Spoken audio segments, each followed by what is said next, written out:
नमस्कार दोस्तों। आज मैं आपसे डिस्कस करूंगा थायराइड की एक और प्रॉब्लम ग्रेव्स डिजीज़ के बारे में। ग्रेव्स डिजीज़ एक सिस्टमिक ऑटोइम्यून डिजीज़ है जो बेसिकली थायराइड ग्लैंड्स को इफेक्ट करती है। क्या है ये प्रॉब्लम? देखिए, ये प्रॉब्लम अनकॉमन नहीं है। ये देखा गया है कि इस बीमारी की prevalence 1 to 1.5% of the population को इफेक्ट करती है। मोस्टली मिडिल एज फीमेल्स, मतलब लगभग 30 से 40 एज के फीमेल्स में देखी जाती है। आज की वीडियो में डिस्कस करूंगा ग्रेव डिजीज़ क्या होती है, इसके सिम्टम्स क्या होते हैं, इस डिज़ीज़ की डायग्नोसिस कैसे होती है, ट्रीटमेंट ऑप्शंस की, और नंबर 5 जो इन जानने के लिए आपको वीडियो लास्ट तक देखना होगा, क्योंकि लास्ट में मैं आपको बताऊंगा कि कौन से ऐसे नॉन सर्जिकल ट्रीटमेंट ऑप्शंस हैं जिससे बिना सर्जरी के, बिना रेडियो एक्टिव दवा पिए हुए इस कंडीशंस को कम्प्लीटली ठीक किए जाने की हाई पॉसिबिलिटी होती है। ग्रेव्स डिजीज़ में थायराइड स्टिमुलेट करने वाले इम्यूनोग्लोबुलिन्स या ऑटो एंटीबॉडीज जो थायराइड रिसेप्टर्स को स्टिमुलेट करते हैं, जिससे हमारी थायराइड हार्मोन्स को एक्सेसिव अमाउंट में सिक्रीट करने लगती है। एक्सेस थायराइड हार्मोन सिक्रीट होने से क्या सिम्टम्स होते हैं? देखिए, थायराइड हार्मोन्स हमारी मेटाबॉलिज्म को कंट्रोल करते हैं। एक्सेस थायराइड हार्मोन्स मतलब हाई रेट ऑफ मेटाबॉलिज्म, जिसमें एंग्जाइटी, दिल की धड़कन बढ़ना, पसीना आना, नींद ना आना, वेट लॉस होना, weakness, diarrhoea, sexual dysfunction, menstrual changes, बहुत सारे चेंजेस देखने को मिलते हैं। सो अगर आपको ये सिम्टम्स हैं और थायराइड फंक्शन टेस्ट आपको ज़रूर कराने चाहिए। कुछ स्पेसिफिक इफेक्ट्स जैसे आंखों का बल्ज होना, जिसे एक्सोप्थेल्मोस कहते हैं। ऐसा लगेगा कि ये पेशेंट हर किसी को घूर रहा है। ये एक्चुअली आई बॉल्स के पीछे सॉफ्ट टिश्यू में इन्फ्लेमेशन, ग्रोथ की वजह से होता है, और जिससे आंखें हमारी बल्ज दिखाई देती हैं।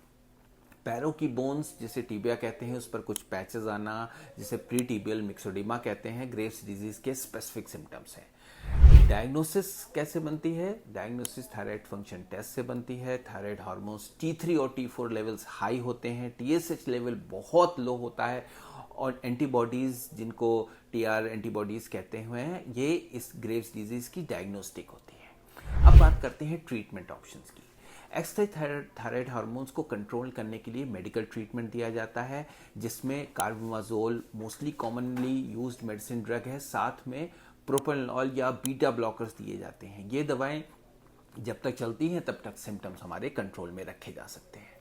दूसरे ऑल्टरनेटिव ऑप्शंस हैं रेडियो एक्टिव आयोडीन थेरेपी, जिसमें रेडियो एक्टिव आयोडीन ओरली दिया जाता है। आयोडीन एक्टिव थायराइड सेल्स द्वारा एक्सेप्ट कर लिया जाता है, और ये आयोडीन थायराइड सेल्स को रेडियो एक्टिव होने की वजह से मार देता है, जिसका परिणाम होता है परमानेंट हाइपोथायराइडिज्म। मतलब पेशेंट हाइपरथायराइडिज्म से निकलकर हाइपोथायराइडिज्म की दवाएं जिंदगी भर लेगा। साथ में यंग फीमेल्स में इनफर्टिलिटी पे भी रेडियो एक्टिव आयोडीन का असर होता है। सलाइवरी ग्लैंड पे असर होता है। कुछ दिन आइसोलेशन में रहना पड़ता है। थर्ड ट्रीटमेंट है टोटल थायराइडेक्टमी, मतलब पूरी थायराइड ग्लैंड को निकाल दिया जाए, और पेशेंट अगेन इसके बाद थायराइड हार्मोन्स की टैबलेट पूरी जिंदगी लेगा, क्योंकि अब बॉडी थायराइड हार्मोन नहीं बना रही है। थायराइड सर्जरी के बाद भी एक्सोथेल्मोस जरूरी नहीं कि रिड्यूस हो जाए। इसके लिए एंडोक्राइनोलॉजिस्ट कुछ स्टेरॉइड्स या इम्यूनोमॉड्यूलेटर्स यूज करते हैं। अब बात करते हैं नॉन सर्जिकल ट्रीटमेंट की।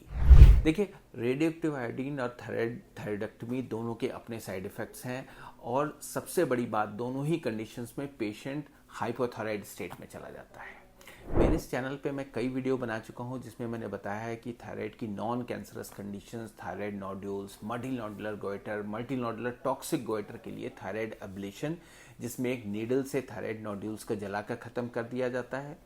सो अगर single hyper functional thyroid nodule किसी पेशेंट में है जो एक्सेस हार्मोन सिक्रीट कर रहा है, उसमें थायराइड थर्मल एब्लेशन बहुत इफेक्टिव ट्रीटमेंट है।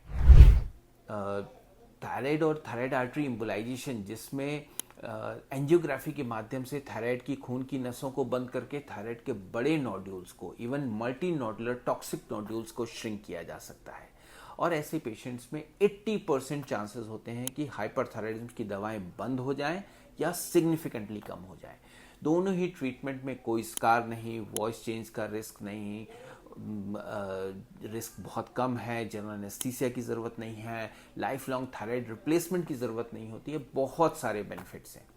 देखिए, ग्रेव्स डिजीज़ पे भी थायराइड आर्टरी एम्बोलाइजेशन बहुत इफेक्टिव ट्रीटमेंट है, स्पेशली उन फीमेल पेशेंट्स में जिन्होंने फैमिली कंप्लीट नहीं की है, फ्यूचर में प्रेगनेंसी प्लान करनी है, सर्जिकल रिस्क है, स्कार नहीं चाहता है कोई पेशेंट। कुछ केसेस में तो प्रोसीजर रिपीट करने की ज़रूरत पड़ सकती है, बट अगर एक मिनिमली इन्वेजिव ट्रीटमेंट से सर्जरी अवॉइड हो सकती है तो डेफिनेटली इसमें कोई बुराई नहीं है। सो बहुत सारी बिनाइन डिजीज़ को हम अब मिनिमली इन्वेजिव ट्रीटमेंट के द्वारा कंप्लीटली ठीक कर सकते हैं या सिग्निफिकेंट सिम्टम्स में हम इम्प्रूवमेंट ला सकते हैं। अगर थायराइड डिजीज़ से रिलेटेड, बिनाइन डिजीज़ से रिलेटेड आपके मन में कोई क्वेरी हो तो मुझे कमेंट सेक्शन में लिखिएगा, मैं हर एक सवाल का जवाब दूंगा। धन्यवाद।